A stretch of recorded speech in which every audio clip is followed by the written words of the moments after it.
Donc notre association existe depuis 1974, ce qui fait cette année 40 ans.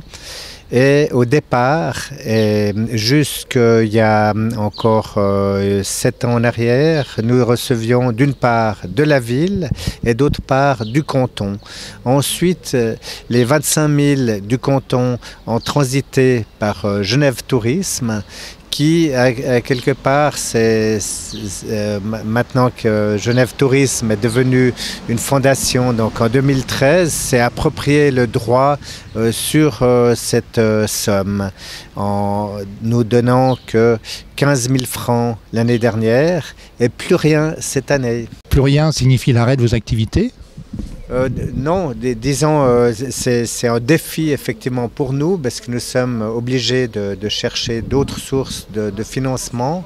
Mais ce que l'on constate, c'est que ça crée un déséquilibre aussi ville-canton, parce que déjà l'année passée, c'est la ville de Genève qui a compensé avec 10 000 francs, donc la perte du côté du canton, ce qui pose quand même problème en tenant compte que la fondation Genève Tourisme est dotée de plusieurs millions et que 15 000 francs, c'est vraiment pas grand-chose, quoi. Est-ce que vous pouvez nous rappeler la spécificité du Car qui est plutôt pour les jeunes et en même temps un tourisme plus populaire ? Oui, alors depuis le départ en 1974, nous étions axés sur les jeunes voyageurs et on peut dire citoyens du monde, parce qu'il y a aussi des adultes parmi ceux qui viennent à notre Car. D'ailleurs, pas seulement de l'étranger, il y a aussi des Genevois qui accueillent, qui eux-mêmes cherchent la documentation. Et ce qu'il faut dire, c'est que depuis le départ du Car, nous étions toujours transfrontaliers, donc avec la documentation aussi sur Nyon, la France voisine. Beaucoup de gens reconnaissent notre activité, qui, il faut le dire aussi, est devenue assez importante depuis 2 ans. On a passé d'une moyenne de 12-13 000 visiteurs à plus de 22 000.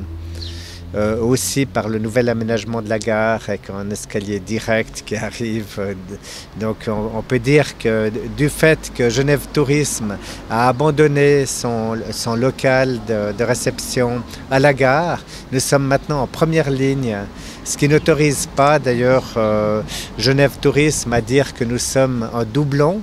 C'est un choix de la part de Genève Tourisme de se retirer de la gare et de nous laisser, on peut dire, en pôle position.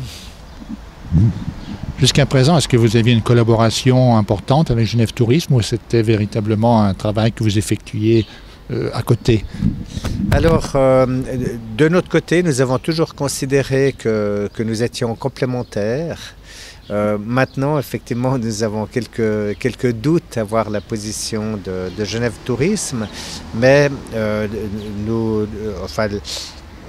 au départ du Car, il faut dire que nous étions d'une part des militants alternatifs dans le premier squat autogéré qui était le prieuré, d'ailleurs qui était juste ici à côté, où nous avons commencé ce travail d'information sur Genève avec des dépliants, avec un certain nombre d'informations, et nous avons réussi à faire le pont avec des milieux de la droite humaniste, des libéraux comme Olivier Vaudot, Olivier Bard, Claude Guy, Guy-Olivier Second par exemple, qui comprenaient parfaitement la nécessité d'avoir une association telle que la nôtre, qui prenait des initiatives, qui faisait un pont aussi entre différents besoins et activités. Comme Ivar le disait par rapport à l'augmentation de la fréquentation du Car, on a passé on a quasiment doublé le nombre de personnes qui venaient. Nos prestations auprès de nos partenaires, les foyers et les petits hôtels n'est pas contesté. Notre partenariat aussi avec des lieux spécifiques comme l'usine, comme la barge, comme les bains des Paquis, comme le bateau Genève n'est pas contesté non plus. Je pourrais dire aussi avec tous les lieux qui sont les lieux des festivals d'été à Genève, où nous faisons une grosse campagne d'information auprès du public qui est toujours friand de participer à des fêtes locales pour rencontrer une population active, civile active. Et donc aujourd'hui, Genève est une ville, et ça c'est un peu mon leitmotiv, est une ville aussi dynamique, toute proportion gardée, que les grandes capitales européennes, Paris, Londres, Berlin, Madrid, Barcelone, pour citer que celle-ci. Et en diversité, elle offre énormément de lieux, d'espaces, de loisirs, de divertissement, y compris des hôtels bon marché. On voit que l'auberge de jeunesse fait le plein toute l'année à 100%.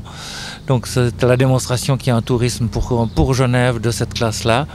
Et nous devrions pouvoir avoir, nous, avec notre ancienneté, les moyens de démarcher dans les pays qui ont des universités, qui ont des cercles d'étudiants importants ou des cercles de jeunes pour vendre la Genève que nous connaissons bien et qui offre toutes les alternatives à ce tourisme-là.